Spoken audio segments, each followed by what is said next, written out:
Welcome to the Infinite Life with Katische Haberfield. I'd like to take you on a transformative journey, exploring the mysteries of the soul. I hope you enjoy the regression case studies, mediumship interviews, and fascinating discussions that I've had with guests on the podcast. I hope that these answer some of the questions that you might have about life on this planet, on others, and in other dimensions. Thank you for joining me, and please don't forget to like and subscribe. And, most importantly, share with your friends. Namaste.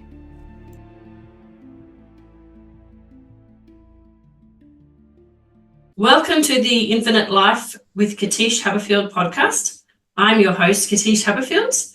Welcome back to season 13, where we're speaking with some fascinating and interesting people who I've brought on to help in different areas where I think I'm interested in. I want to refresh my knowledge on this particular area. It might not be my mainstream area of expertise, but I thought I've seen these people and I want to bring them on, learn from them and have a great conversation. So this week we have a fabulous guest and his name is Rob Tracz. And I'm going to read you his profile first before welcoming him. So Rob is a dynamic coach and speaker, specializing in helping driven spiritual entrepreneurs like you break through stagnation to achieve holistic success. As the founder of Prime Performance Coaching, Rob guides clients to look good, feel good, and do great things by blending physical, mental, and emotional strategies that foster resilience, clarity, and peak performance.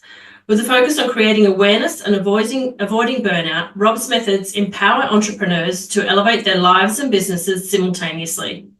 So get ready for actionable insights and transformative strategies that will help you thrive both personally and professionally. And I just want to say, before we get into the episode, please check out the show notes because you can go to survivingthesidehustle.com/free call and book a complimentary Prime Performance Strategy session through the provided link. And it will provide significant value to you by providing personalized in-depth consultation designed to address your unique challenges and goals as entrepreneurs. So welcome to the podcast, Rob. Katische, thank you so much for having me. I'm excited to hop on and chat with you. Thank you. I'm really excited to talk to you too, because I read your profile and what I remember distinctly is I trained in marketing. So I went to university and did mainstream marketing. I did a degree in marketing and a master's in marketing. And then I became a university lecturer in marketing. And so you can see that I grew up in terms of my education with going and joining societies, becoming part of professional memberships, doing what I back then called the hustle of turn up, hand out a business card, throw a lot of business cards on different tables, juggle a glass of wine, a few mints, say no to the little mini quiches and think, who haven't I met before?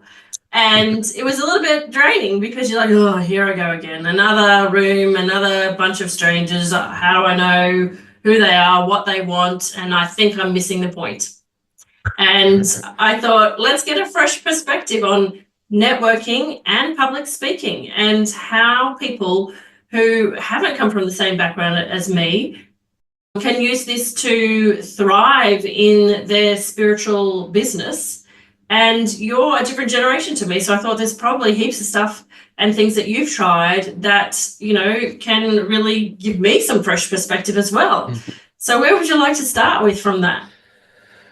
I guess we could just dive straight into in-person networking, just to kind of dive in and tackle that. Because I feel like a lot of people do still kind of, when they hear networking, they kind of get this negative kind of feeling, or almost like a lot of people are kind of turned off of going to networking events because they feel like they might get sold or pushed into some other things. And I feel like it's totally opposite. When I think about networking events and I go to other events, I look at them at like little mini parties, and I think it's fun, and I set little challenges for myself, and I go into it with an open mind of genuinely looking to make a connection and find a relationship with these individuals and possibly friendships. And if something beneficial for work does work out, then that's awesome. Mm-hmm. And what are some of the little challenges that you set yourself, for example? Like, how do we even get into that challenge mindset of being that open-minded to explore and be curious, but also be interested. Yeah, I think the first thing really would be shedding some light or bringing awareness to yourself as an individual for your business and the things that you're going through. Because going to networking events, you obviously want to find work eventually, but like going into it and just making better connections is also like a really great opportunity and challenge to set for yourself. And I've done a lot of like internal reflection on my own person, and I've come to the conclusion that I've got three main drives or motivators for me personally. And my number one is in adversity. So I'm an adversity drive. So I like to challenge myself. So when I do have events on the schedule, I like to try to set new things. So like, I want to connect with at least two people that I've never met before, or I'd love to chat and catch up with somebody that I know is going to be there. And so I like have these little tiny like objectives for myself going into those. But then going back to those drives, my other drives are achievement. So I like to be successful with what I'm doing. So that's why those challenges are helpful.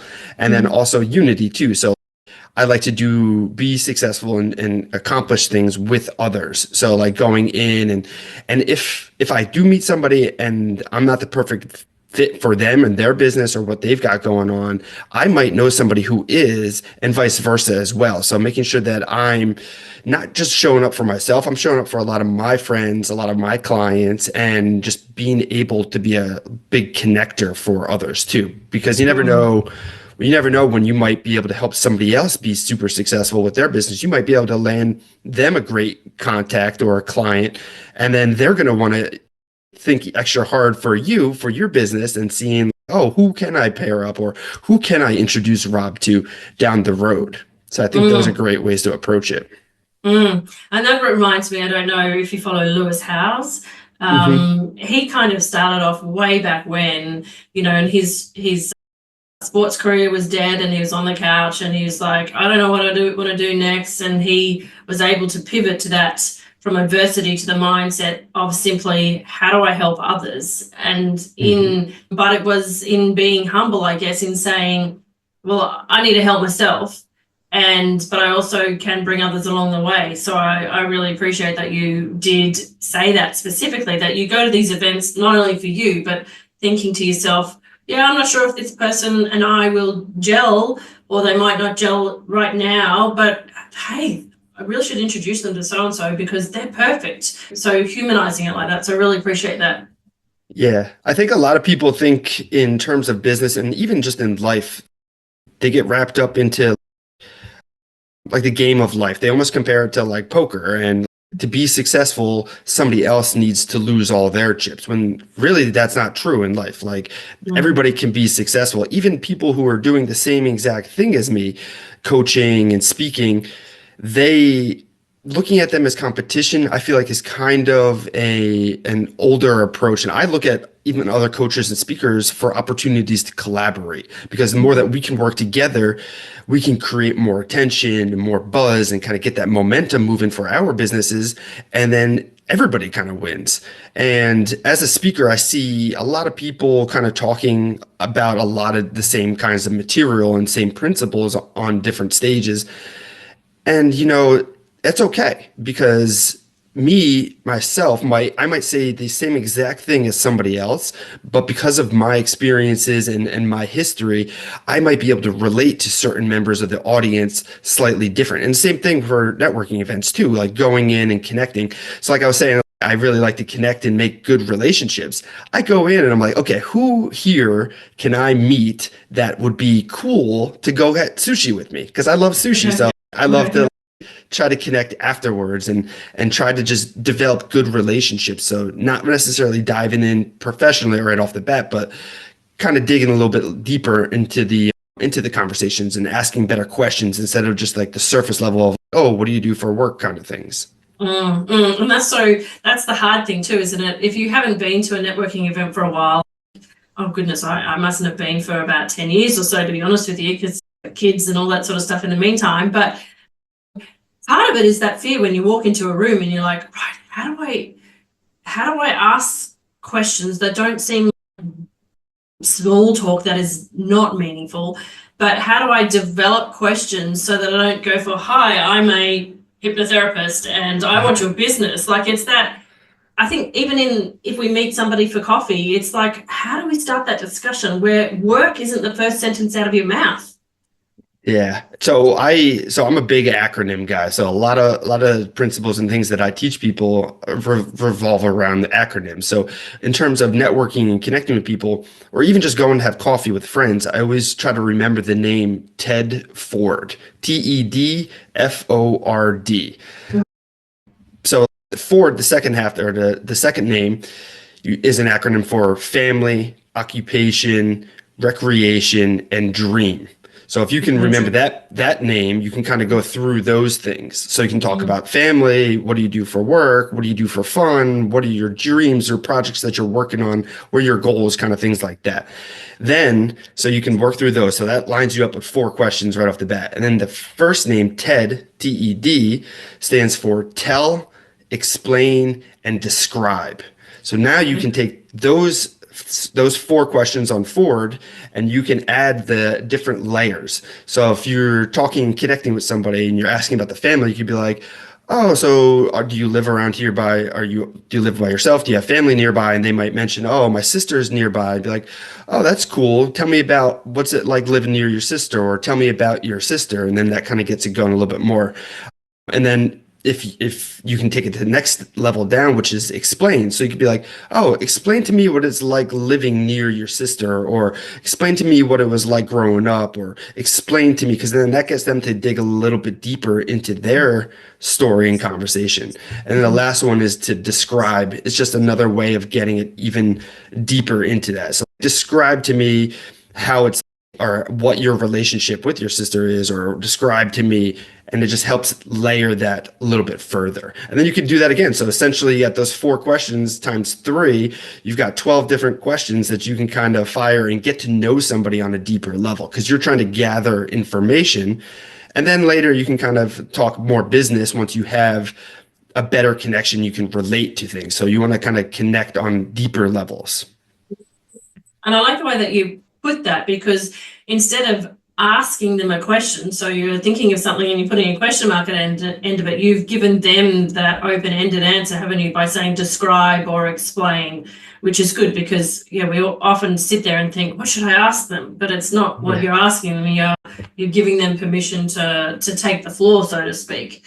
And what sort of, in your own activities, what kind of networking groups and events have you been to that have surprised you in terms of that kind of authentic connection that you've generated, or you thought, I don't know how this will go, but I'll give it a stab, and you thought, wow, that was great? What sort of stuff have you been doing? Well, so a funny one, actually, a good friend of mine and I were just kind of going to a bunch of our buddies and our friends' events that they're hosting. And we have a mutual friend who's a matchmaker. So she's like a dating coach and she's trying to connect people. So she hosted a speed dating event. So I totally didn't think about that as anything, very lighthearted. You just go and you connect with a bunch of people.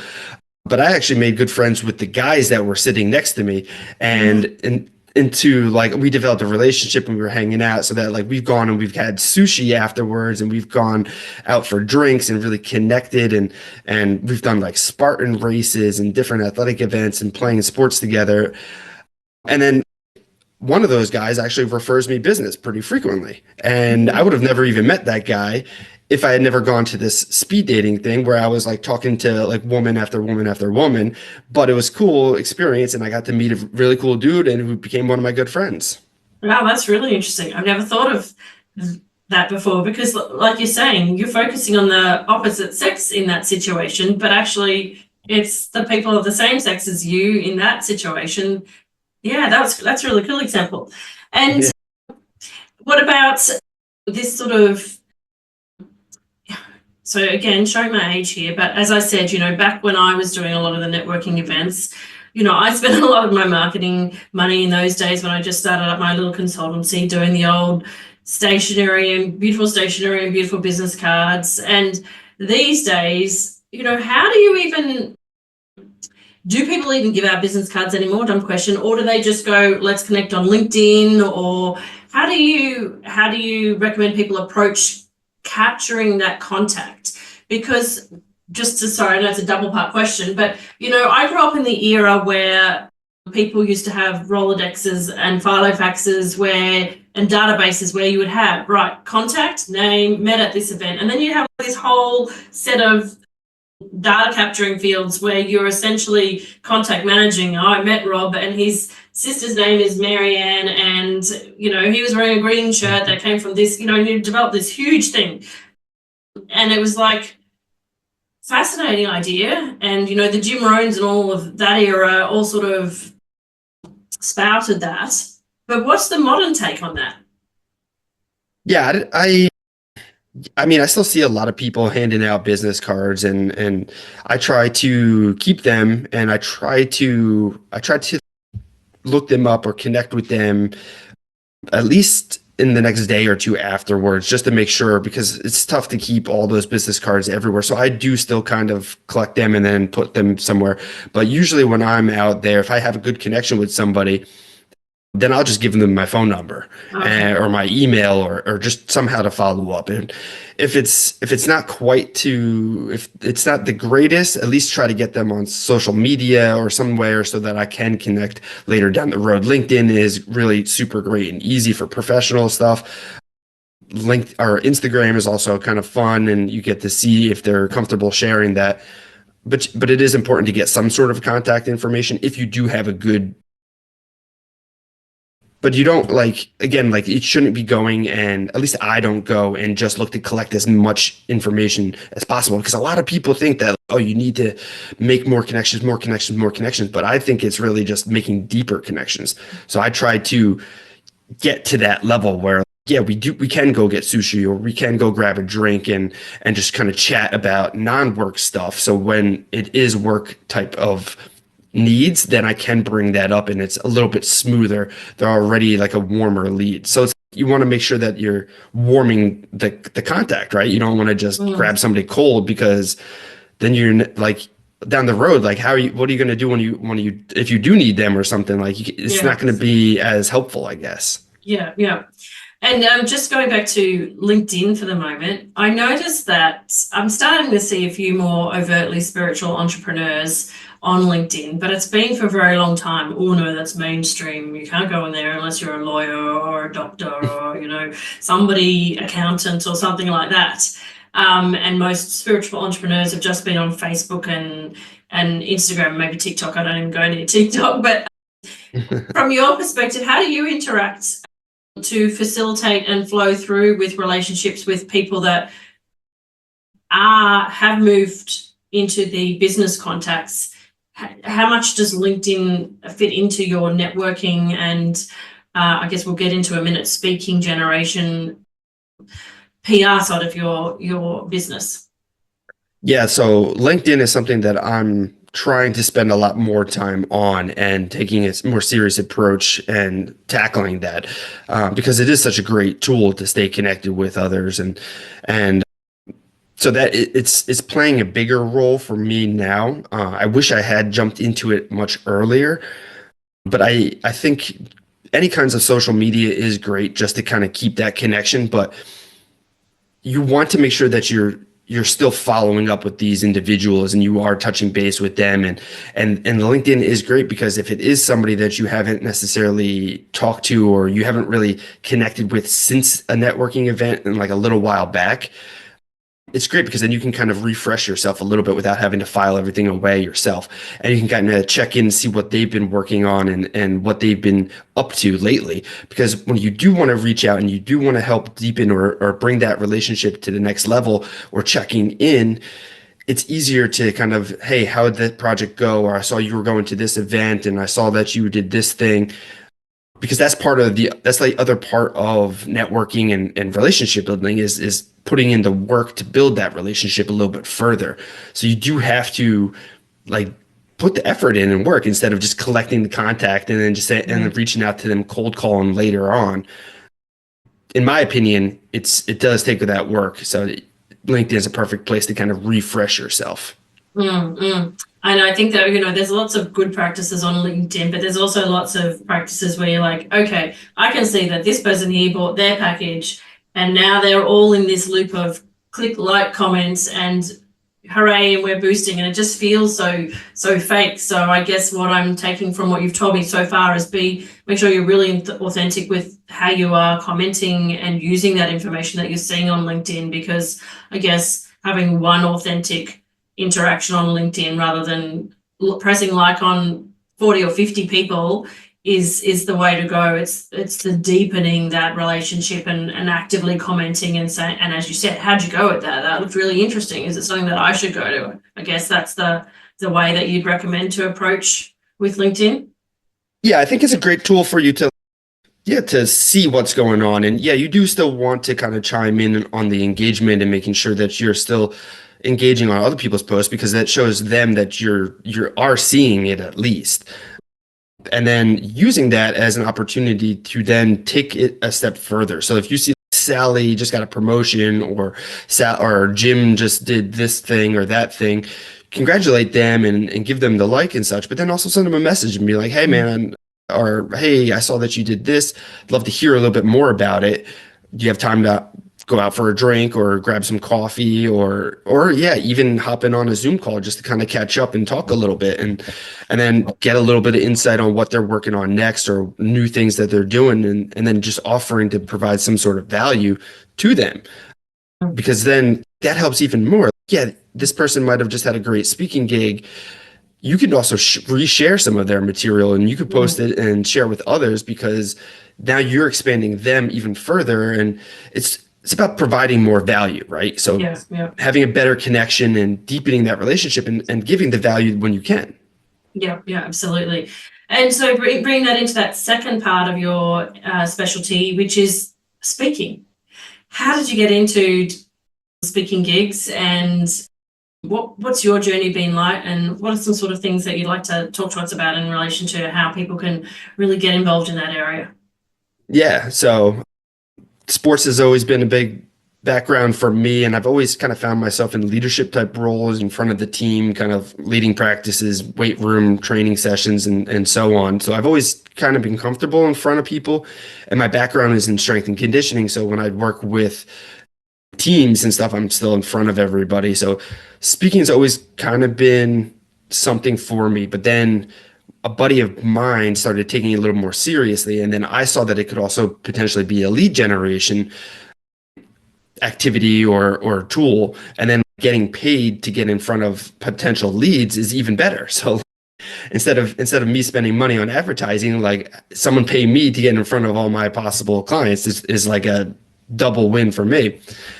So then when I wanted to start taking it a little more seriously, I needed to kind of develop my skill and push and get a little bit better, so I actually can craft a message that connects with the audience and can translate my experiences into success for the listeners and for the audience members. So that became like a whole process, and going back to knowing myself and adversity drive and a challenge. They say public speaking is the number one fear. Like, more people would rather die than get in front of a crowd and speak. So of course I wanted to get better at it, and pushing myself, and small stages led to bigger stages, to bigger audiences. And now I get to travel around the US, and I've been in Canada.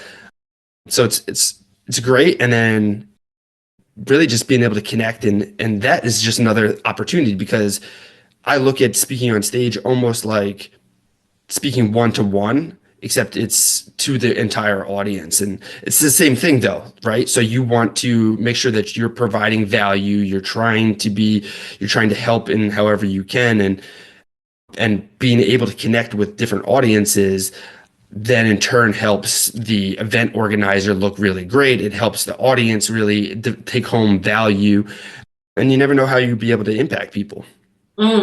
So give us an example of one of the very small first speaking gigs that you did, and how you found that opportunity for somebody who's really starting off from scratch. They're like, go start. Yeah. Well, the easiest thing is really to just kind of like host events yourself. So I was starting a couple workshops here and there.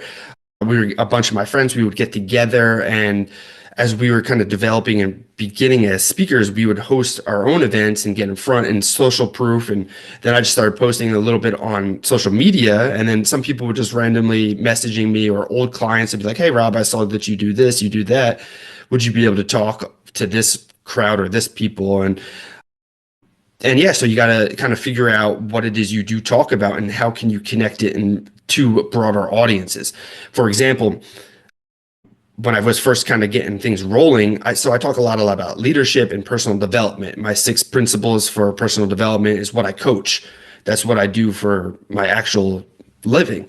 And somebody was like, hey, dude, I have this awesome opportunity for you to come in and speak to high school kids. Would you be interested in doing that? And it's not too many entrepreneurs in high school, but a lot of the principles that I talk about are universal. So it was just slightly changing some of the approach so I can still be impactful.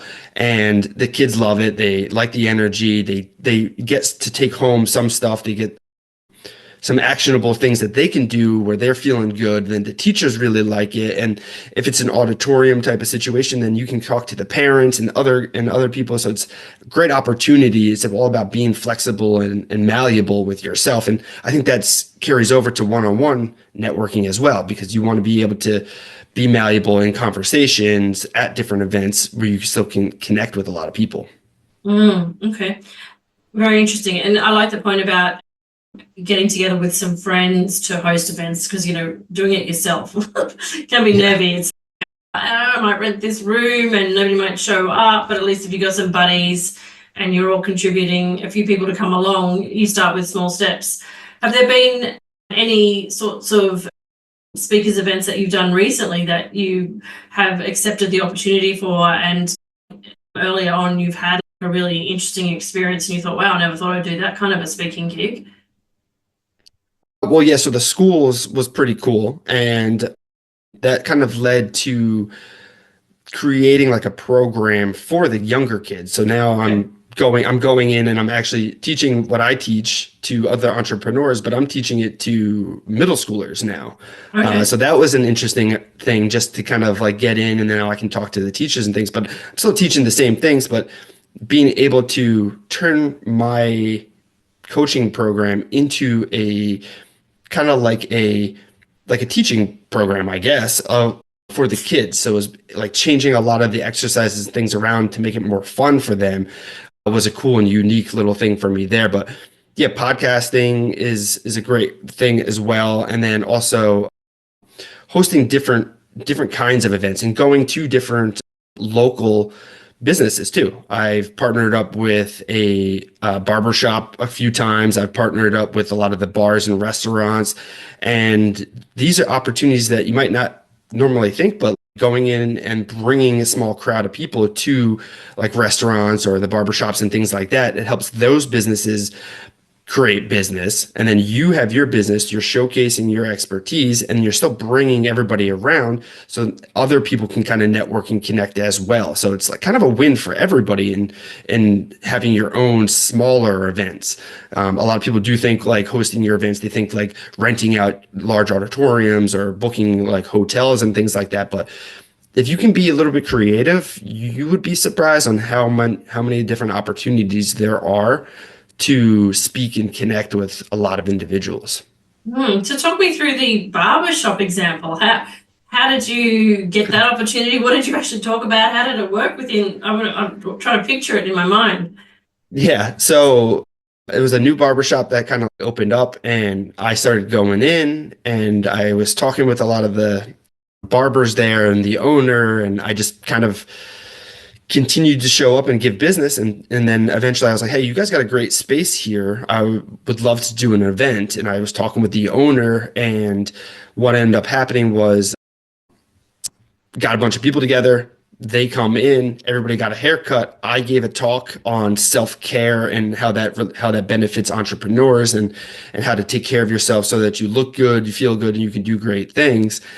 So it was great because the barber shop got a lot of work from that. I got to talk on self-care, rest and reflection, and I talked about like journaling, gratitude, all these different things, and how it'd be beneficial to the entrepreneurs. And everybody got a great haircut. Everyone was looking fresh, and The barbershop actually loved the idea of it, so they brought me back in for a second one because it's like a male grooming place. So Yep. I was hosting a challenge where everybody's kind of pushing their comfort zones through the month, like connecting with new people, doing cold plunges, types of things like that.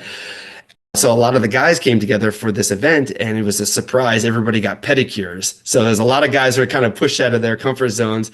They got that great experience. The barbershop got a lot of business from it, and I got another great opportunity from that because somebody was like, "Hey, man, this was awesome. I'd love to do something similar somewhere else." And from there, just created more business for everyone.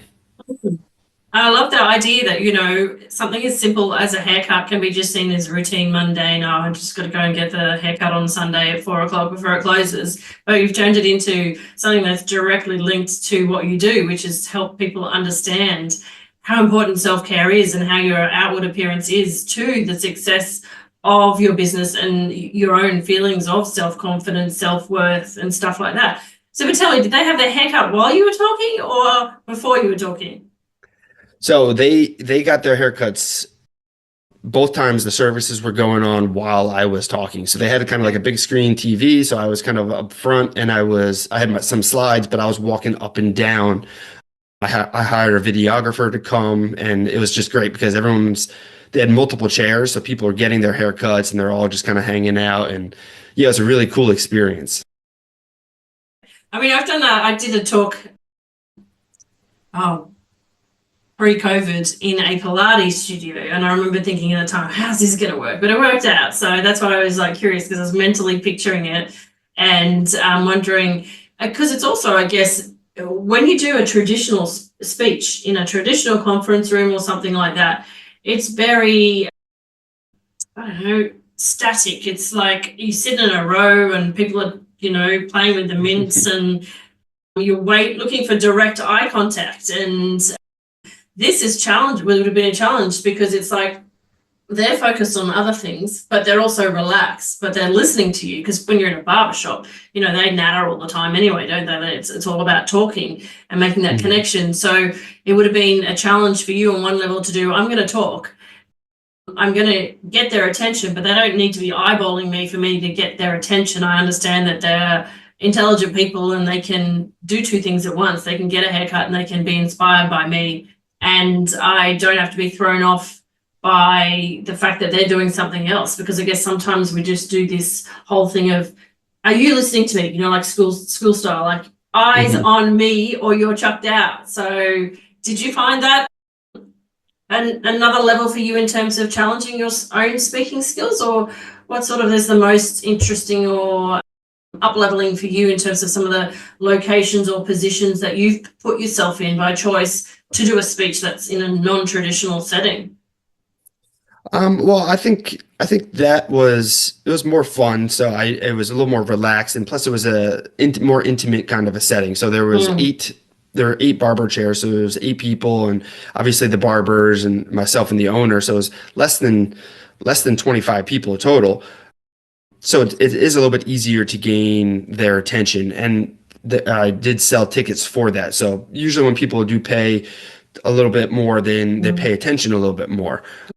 But then I've also spoke at conferences with a couple hundred people, and yeah, you do kind of lose a little bit of the focus if depending on what time of the day it is and on different parts of your story. So what I like to do is I like to now push myself different ways. So I'm trying to continue, like always trying to get better at everything I do. It's like one of my core values is progress towards mastery. So I'm always pushing. So I like to try to work in new things that are really challenging for me. So last year at this conference I was speaking at, I wanted to say a mini part of my speech in Spanish. And so I've been practicing. I've been trying to learn Spanish for what feels like years with Duolingo. But I felt confident enough to kind of say a few things, and I pieced it together. I messed up a little bit on the Spanish, but it's okay. Not many people noticed. And I just was like, hey, I'm here to getting better, and here's what I've learned so far, kind of thing. Yeah, cool. And what else would you like to talk to people about today? Because we've talked about networking and we've talked about speaking, and both of those have been, you know, to try and push the boundaries of ways that you can connect and develop authentic relationships with people. What else should spiritual entrepreneurs consider how else can you help them? Yeah, I think so. Keeping it in kind of the terms of, or in the conversation of socializing and such, I think it's important for everybody actually to kind of know their team triangle. And it's kind of like a little exercise that I go through with my clients in identifying the different positions on the team.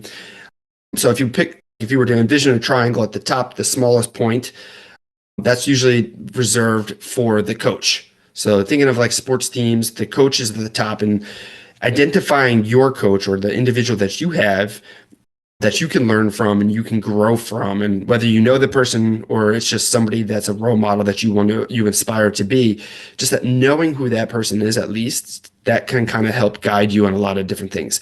But the next layer down are the captains. So you want to have one coach, you want to have three captains that you can identify. And these are the captains that you can lean on and you can collaborate with. And it's important to know these guys because these are the guys that you want to invite and bring with you to your networking events, especially if you haven't gone to networking events in a while, because this will help you feel a little more comfortable in the different settings, and you guys can work together on that. And same thing with any other part of your business too. So I collaborate. My captains are also coaches and they're also speakers, but we work together to host events and host projects and different programs and things like that. So then we can kind of cross-pollinate our audiences too, so that we're all building and growing our businesses.